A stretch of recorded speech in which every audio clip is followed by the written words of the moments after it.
Everyone hits a bump in the road. What do you do with it? Be inspired as we explore the ways people experience, navigate, and manage the ups and downs and twists and turns in this road trip called life. Welcome to another episode of Bump in the Road. The basic podcast is always free. We also have a premium subscription called Bump 2 that lets you listen in on extended behind-the-scenes conversations with our guests. Check it out at www.bumpintheroad.us. Ronna Kennedy was a prototypical mom.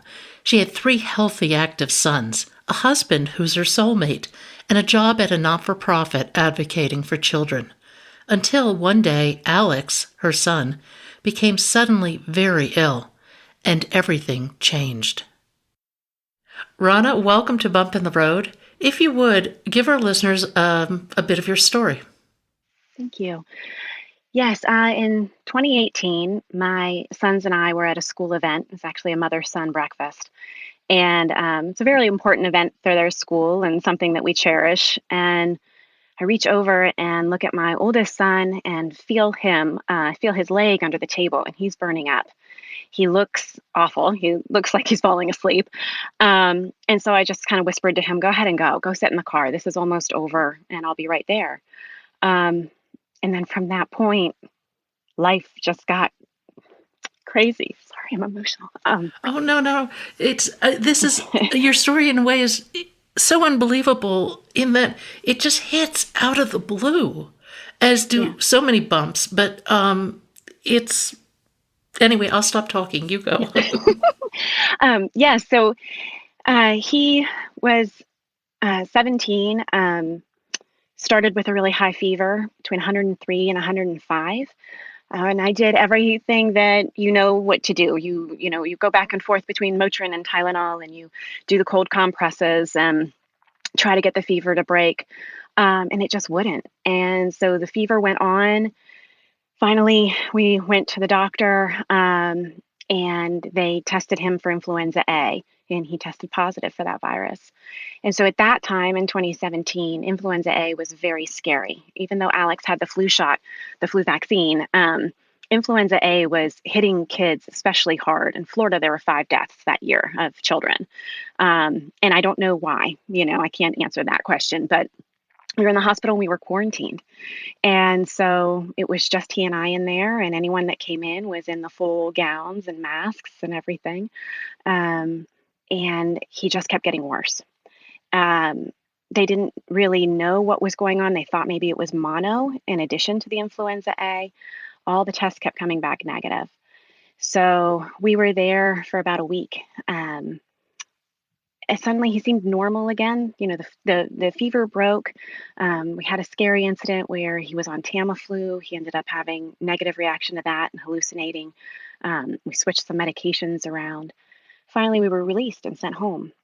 And then it was Valentine's Day, and he still wasn't great, but he'd missed so much school, and he was a junior, and he just decided, I've got to go, and I got to see what's going on at school. And I said, we're just going to go check in with the pediatrician beforehand. At this point, Alex had lost 13 pounds in a week, and he was green, and they took his blood pressure, and his heart rate had dropped significantly. His blood pressure was really low. And the pediatrician at that time did something brilliant and just checked his blood sugar levels. And we found out he was a type 1 diabetic. We rushed to the endocrinologist. Whirlwind, just started learning everything about type 1 diabetes, the carb ratios, the foods, the what to do's, the medicines, everything, the injections. And Alex owned it right away. I mean, he's a math kid at heart. And so he just kind of started, figuring it all out. He looked at the devices. He looked at all the tools that we needed. My husband and I were in utter shock. We were home for a few days, and then again, he did not look well. The vomiting started. He lost 4 more pounds, and something just wasn't right. And so we called the endocrinologist, and she said, come here right away. And we went, and she ran some tests. She put him back in the hospital. They still didn't know what was going on. A few more days in the hospital. Again, doing all of his type 1 diabetes management there. More tests, more blood work. His saline levels were dangerously low, dropped. No one knew why. The doctor finally let us go home and said, we're waiting on 2 more tests. I think he has Hashimoto's disease, which is a thyroid disease. And we were like, okay, so type 1 diabetes and Hashimoto's disease, and we take this pill. Great. We go home, and I'll never forget, it was Sunday. Alex was still not feeling great, but he'd lost a lot of weight. He's on all this new medicine. Everything's just new and different, and we're tired. It was a Sunday, and the doctor was on her way to the orchestra with her husband, and she got some test results back, and she called and said, I want you to listen to me, and this is very important. I just called in a prescription. It is a crazy prescription, and you're going to think I'm nuts because he has to take 30 pills. But you need to go right now, and he needs to take it right now. We jump in the car, we go to the pharmacy, we pick up this hydrocortisone medication. He takes it, and we are in her office at 8 o'clock the next morning. We are back in the hospital, and he has Addison's disease. And so And he all would, this came out of the blue. This yeah. combination of things. I mean, was there any indication of diabetes or anything prior to this day? No, no. And I think that's one of the scary things with type 1 diabetes that a lot of people don't realize is that it can be triggered by a virus. Now, in my family, we do have some autoimmune diseases. I do have some thyroid diseases in my family, but Alex never had any symptoms of any of that. And that's even what we're seeing now in the type 1 community with COVID, that you can get COVID and then you can be diagnosed a type 1 diabetic. It can put a shock into your system. And what happened was with these 2 devices, the 2 viruses, the best way I can describe is that they just attacked his body. And so his body turned on itself, attacked the pancreas, completely destroyed the adrenal glands. He went into adrenal insufficiency, which is critical and could be life threatening. And it attacked his thyroid gland. And so now he is on medication to have those glands and his endocrine system work. So he's back in the hospital after taking these 30 pills. What happens next? We're there and they check his saline levels, and his saline levels are really low. And so it's more fluids, more blood work, more tests. And she comes back in and she says, I think we're just going to have to stay on this medication for a while and let me see what happens. Um, but what we were learning at the time is that Addison's disease, it is life threatening. Um, Adrenal insufficiency is serious. A lot of times you hear about people who maybe catch a virus and it goes undetected, and so they become severely dehydrated and their body starts to shut down. And that's what was happening to Alex. We just didn't know it at the time. And neither did she really. I think it was so new to her and it was shocking. It's such a rare diagnosis that she needed to do some research on it as well. And she did everything right. I mean, our doctor here was fabulous, but I needed a second opinion and I needed to know. I mean, our world within 3.5 weeks went from having a very healthy track running, active, happy 17-year-old boy, 6'2", 160 pounds, um, down to very skinny, very sick, could barely stay awake, could barely do anything, couldn't think, couldn't speak right. Just had some issues with getting the words out in the right way, which we found out was from some of his sugars being high and low. Addison's disease makes your blood sugars go very low.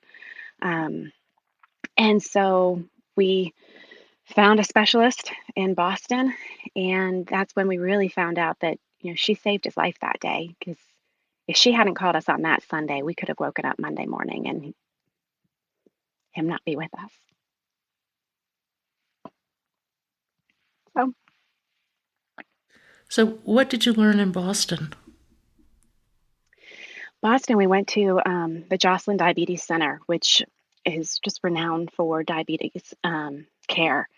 And we met with a young male doctor that my son really connected with. And Jocelyn Diabetes Center is connected to Harvard Medical School. And he took the time to really sit down and talk to us about the endocrine system and about everything interrelaying, in- interwoven to make all the systems work for him and his body and how these medicines work. We found out that this medicine that he has to take for Addison's disease, he has to take these pills every day. He has to take them at a special time, or it's life threatening. He can't forget. Um, we learned more about the diabetes management and how to manage it. There are 46 different factors that affect your blood sugar, everything from the altitude of where you live to temperature to your stress levels. And that plays into Addison's too. Alex doesn't produce cortisol anymore in his body. So if he's stressed, his body is stressed with a cold, or if you're stressed mentally because of exams, life gets a little trickier. And then the thyroid is probably the easiest to manage for him, although we've found recently that his levels change so much that making the tweaks to that medication sometimes is happening every 3 months. And he can get very tired, lethargic, and then depressed as well. So it's a combination of learning. That doctor taught us how everything works together, how to manage the medicines together, and really taught Alex how to take ownership of it, which was really important. For now, he's 18 at this point, and he needs to take ownership. How's he doing? He's doing okay. He's decided to take a semester off college and be home. I think with the combination of COVID and his age group is hard, and some kids were getting vaccinated, some kids couldn't get vaccinated that time, and we're waiting on more blood work again right now, making tweaks again to see where he is. But he has good days and bad days. This has changed your life a lot, hasn't it? Oh yeah, I mean, I went from running a small nonprofit that I was so passionate about, helping abused and neglected kids in the foster care system, to um, really having to put all of that aside and be there for him. In the beginning, it was waking up in the middle of the night. His alarms would go off that his blood sugar was either too high or too low. And especially in the beginning, trying to help him manage that. But as time went on and he got a more sophisticated insulin pump, and some of those things have been nice.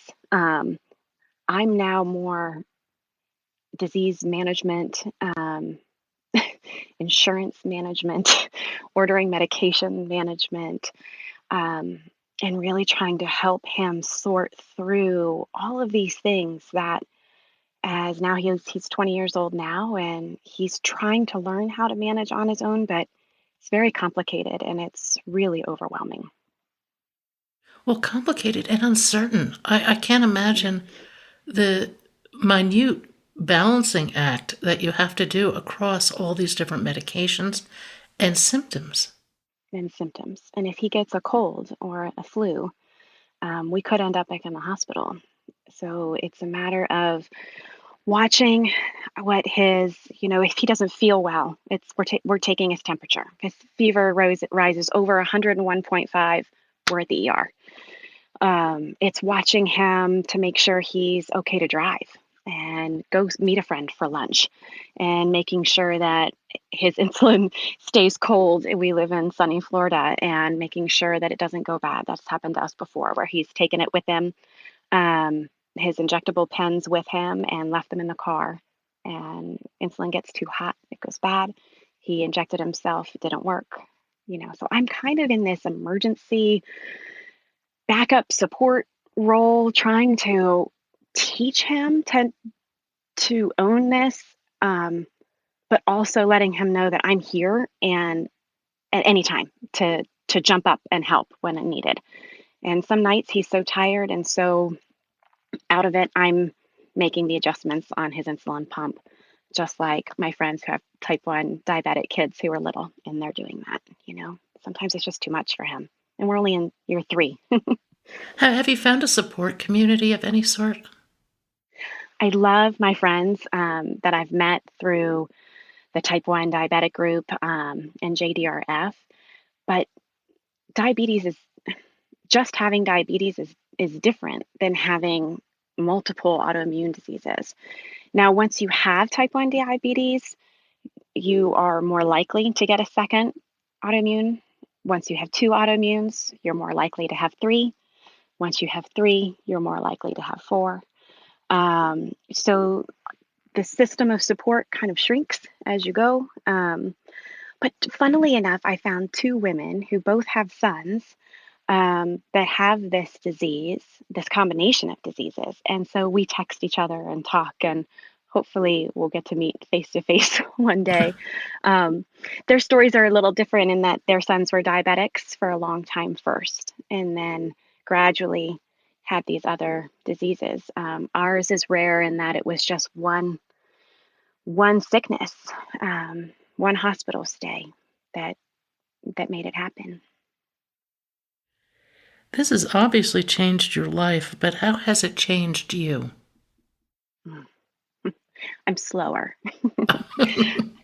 I think, I we have three sons, and my husband runs a business, and I was running a nonprofit, and we're busy and active and juggling and managing everything, and still, trying to have home cooked dinners around the table at night, that kind of thing. And in the beginning, it was really hard for me. I had to go to therapy to kind of figure out what I was going to do. I'm a Midwesterner. I don't know. I say that because I guess I grew up like just always working, always doing something, and kind of having to slow down and really focus on the fact that I was helping my son and not getting paid for the work that I was doing was something new for me. Um, and it took several sessions of my therapist saying to me, "I'm giving you permission to rest. It's time to rest." When I was still working and trying to manage his diagnosis, as I worked for a year um, after he was first diagnosed, and after about 8 months, I started having all of the physical things that happen. My heart racing, pain in my chest, my eyelashes started falling out, my hair started falling out, the stress, the going and running on 2, 3, sometimes 4 hours of sleep at night, and then trying to manage work and keep life as normal as possible and as fun as possible for everybody along the way just took its toll. And really, I sat across the lunch table from a friend, and she looked at me and she said, "It's time for you to stop. It's time for you to stop and focus on your family for a while." And I guess I needed to hear it. I think everyone else around me probably saw it, but I didn't. And I needed someone to say that to me. And then I said it to my husband, and he said, "Thank God." you know, we can't keep going at this pace. You're running yourself ragged. He probably told me too, but I didn't listen, um, and so I've slowed down, and I've learned that with my son, there are times he has a bad day, and we rest on those days. And I'm trying to teach him that there's grace in that. Um, that it's okay to rest, and it's okay to let your body heal and take care of itself. And then on the days where he feels good, we make the most of it, just like anyone. I mean, he's he's playing basketball with friends, and then playing soccer, and running around and doing dinner, and we just kind of enjoy those days. And so I feel like it's definitely maybe changed our perspective um, on everything. Happiness now means so much more. Maybe that sounds kind of strange, but I think the kids were all, we were had expectations of doing really well in school and all of that, which we still do, but I just want my kids to be happy because I think I learned the hard way that it can be taken from me in an instant. And Alex had a couple of life-threatening moments that first year, in a car accident where he blacked out at the wheel, driving his younger brother, forgot to take his medication. We ended up in the ER. You know, life all of a sudden is very precious. So we're trying to capitalize on that. I think that's a huge aha moment for a lot of us that hit a serious bump. How amazing life is. I mean, we go through, we're running, we're busy. We don't stop. And when you stop, all of a sudden the death of magic, if you will, that's around you is just incredible. Yes, yes. I I found that I needed to garden. I needed to get my hands busy. I cook a lot, so I was trying every recipe that I could get my hands on, and then would go outside and dig around in the dirt, and I found myself just sitting and listening to the birds. And you know, I never really taken the time to do that before. I've worked in the garden. I've done, weekend warrior kind of things, and always cooked for my family, but not really taken the time to enjoy every second of it. And trying to find for me, as taking care of him, ways to fill my own cup and use my brain. And that's why I started writing.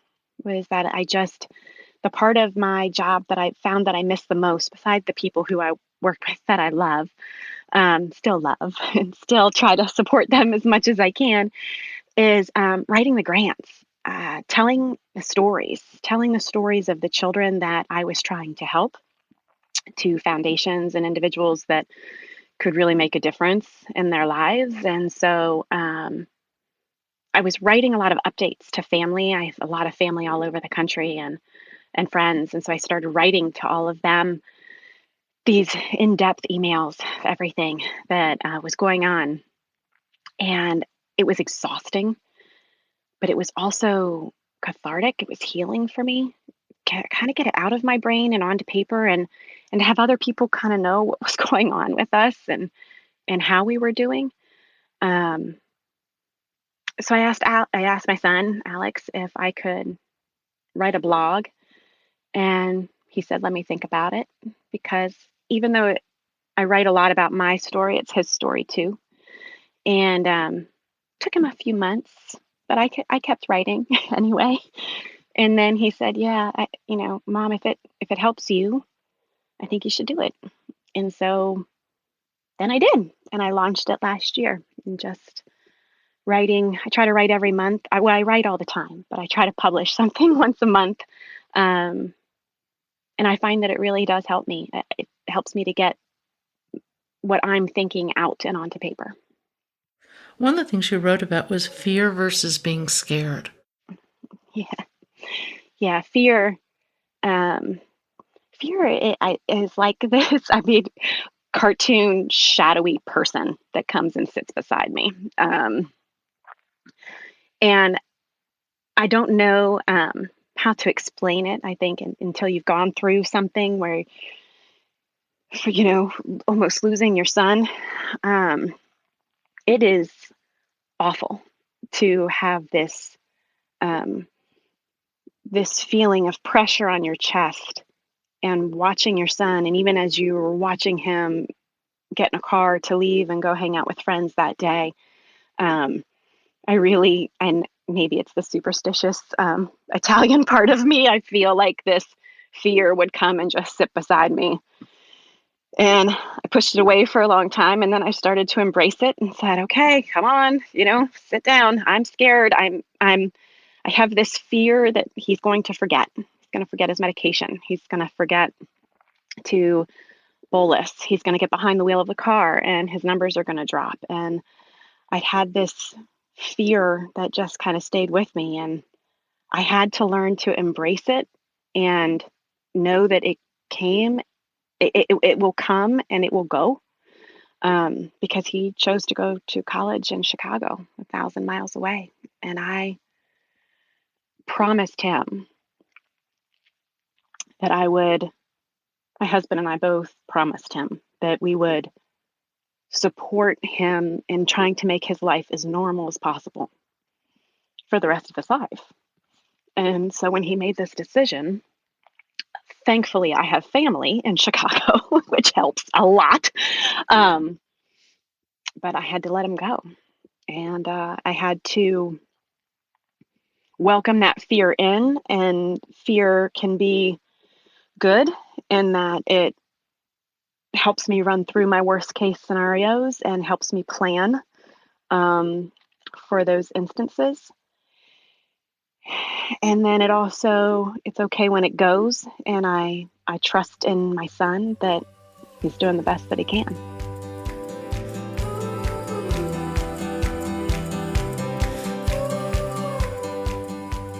Thank you for joining us today. I hope you found something in today's podcast that inspires you along your own life's path, because sometimes a bump in the road is actually a portal into a more conscious and meaningful life. You can subscribe to our free podcast at www.bumpintheroad.us or become a premium member to hear the full conversation. Just go to www.bumpintheroad.us for more information and to sign up.